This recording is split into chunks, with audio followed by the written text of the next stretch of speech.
तो दोस्तों आज एसबीआई के बेहतरीन डेब्ट सेक्टर का म्यूचुअल फंड और भारत के भरोसेमंद कंपनी का और वो है एसबीआई गिल्ट फंड। इस फंड से रिलेटेड हर जानकारी को मैं एक एक पॉइंट से आपके साथ बारीकी से रखने वाला हूं और इस फंड में क्या अभी परफॉर्मेंस किया है, क्यों इस फंड में इन्वेस्ट करना चाहिए या नहीं करना चाहिए, कर रहे हैं तो क्या करना है, सारी जानकारी एक नई अपडेट भी लेकर आया हूं जो आपके साथ रखने वाला हूं। और पिछले कुछ समय से इस फंड ने 5 साल, 3 साल और 1 साल में इस फंड ने क्या रिटर्निंग बना कर दिया है और अभी का क्या परफॉर्मेंस है, ये सारी जानकारी मैं आपको दूंगा। तो इस वीडियो को अंत तक देखिए ताकि आपको कोई चीज़ मिस्टेक नहीं हो। तो चलिए बिना टाइम वेस्ट किए हुए सीधे टॉपिक पे चलते हैं। तो आज बात कर रहे हैं एसबीआई गिल्ट फंड। यह एक डेब्ट सेक्टर का म्यूचुअल फंड है और इस फंड के फंड एज की बात किया जाए तो 25 साल पुराना म्यूचुअल फंड है, यानी 25 साल पहले यह लॉन्च हुआ था।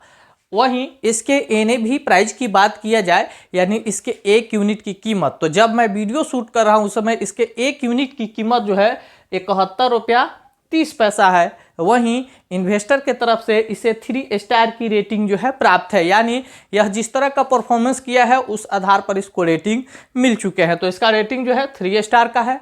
फंड साइज की बात करें तो फंड साइज क्या होता है, तो लोगों के द्वारा जो टोटल इन्वेस्टमेंट किया जाता है, चाहे एसआईपी चल रहा हो, लमसम किया गया हो या एनएफओ में इन्वेस्टमेंट किया गया हो, टोटल इन्वेस्टमेंट जो होता है वो होता है फंड साइज। तो इसका फंड साइज है 9,047 करोड़। वहीं मिनिमम एसआईपी की बात करें तो यहाँ पर मिनिमम 500 रुपये से एसआईपी किया जा सकता है और मिनिमम लमसम की बात करें तो 5,000 रुपये से लमसम इन्वेस्टमेंट किया जा सकता है। एसआईपी यानी सिस्टमेटिक इन्वेस्टमेंट प्लान, जहां हर महीने आप 500 रुपये भी डाल सकते हैं।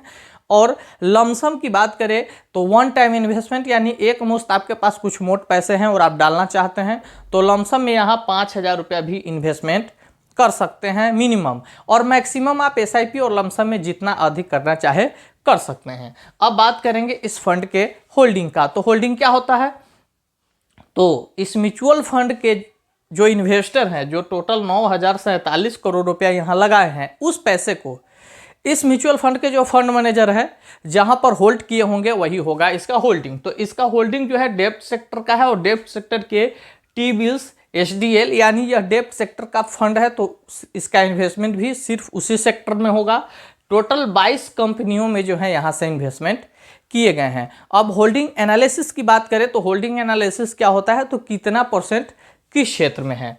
तो देखिए इसका होल्डिंग एनालिसिस यदि ये देखूँ तो डेब्ट में 80.95% का इन्वेस्टमेंट है और कैश रखा गया है 19.05%।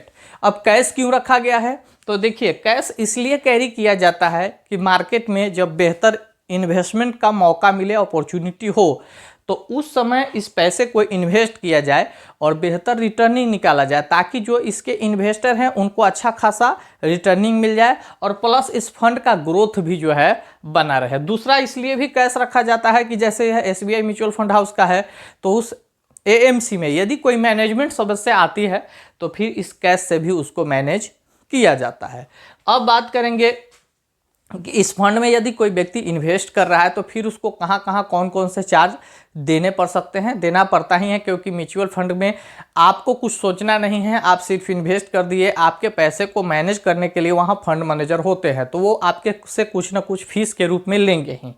तो देखिए इसका एक्सपेंस रेशियो जो है 0.47% है। एग्जिट लोड की बात करें तो एग्जिट लोड नील है, यानी कोई पेनाल्टी यहाँ नहीं लगाया गया है, यानी इस फंड में आप आज पैसे लगा सकते हैं और कल भी निकल सकते हैं। स्टैंप ड्यूटी की बात करें तो 0.005% है जो डॉक्यूमेंट प्रोसेसिंग चार्ज लगता है। अब बता दूं कि इस पर टैक्स क्या लगेगा, तो 1 ईयर बिफोर 20%, आफ्टर 1 ईयर 12.5%। यानी इस फंड में कोई व्यक्ति यदि पैसा लगाया है और 1 साल के अंदर में निकल रहा है तो शॉर्ट टर्म गेन के तहत उसको 20% टैक्स देने पड़ेंगे। लेकिन यदि वह 1 साल के 1 दिन बाद या 1 साल के बाद कभी भी 20-30 साल 40 साल बाद निकल रहा है तो उसको लॉन्ग टर्म गेन के तहत मात्र 12.5% टैक्स देना है। उसमें भी 2.25 लाख रुपए तक का 1 फाइनेंशियल ईयर में छूट भी होता है। टैक्स लगता कैसे है, तो आपके इन्वेस्टमेंट अमाउंट पर टैक्स नहीं लगेगा, यानी आप जो पैसे लगाए हैं उस पर कोई टैक्स नहीं लगेगा। लेकिन आपके निकलते समय जो प्रॉफिट होगा, जो बेनिफिट होगा, उस पर आपको 12.5% टैक्स देना पड़ जाएगा।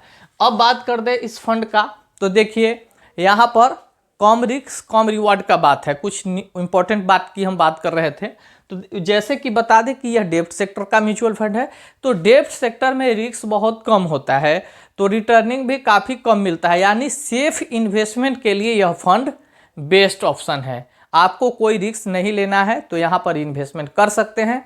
और इस फंड का अभी का स्थिति जो है विशेष ठीक तो नहीं कहेंगे, लेकिन ठीक ठाक है, क्योंकि मार्केट जब गिरा हुआ है उसमें भी यह ठीक है, नेगेटिव नहीं गया है, तो इसको अच्छा ही मानेंगे। लेकिन मेरे तरफ से कोई रिकमेंडेशन नहीं है कि आप यहाँ पर इन्वेस्ट कर सकते हैं। चलिए अब मैं बता दूं कि इस फंड ने पिछले 5 सालों में क्या रिटर्निंग बनाकर दिया है। तो देखिए, यदि इस फंड का मैं 5 साल का रिटर्निंग देखूं तो 5 सालों में इस फंड ने 6.17% का रिटर्निंग बनाकर दिया है। वहीं इस फंड का यदि मैं 3 साल का रिटर्निंग देखूं तो 3 सालों में यह 6.32% का रिटर्निंग बनाकर दिया है। और इस फंड ने पिछले 1 सालों में मात्र 0.25% का रिटर्निंग बनाया है। लेकिन चलिए, नेगेटिव में नहीं है, तो मैं कोई रिकमेंडेशन नहीं करूंगा, इससे कहीं बेहतर आपका एफडी हो सकता है। तो चलिए, इस फंड से जुड़ी मैं सारी जानकारी आपको देने का कोशिश किया हूं। वीडियो यदि यह अच्छा लगा हो तो एक लाइक जरूर करके जाइएगा। कमेंट करके कुछ पूछना चाहे तो पूछ सकते हैं। और यदि इस चैनल पर पहली बार आए हैं और वीडियो पसंद आया हो, इस तरह के वीडियो देखना चाहते हैं, तो प्लीज़ चैनल को जरूर सब्सक्राइब कीजिएगा। मिलेंगे किसी नेक्स्ट टॉपिक पे, तब तक के लिए जय हिंद।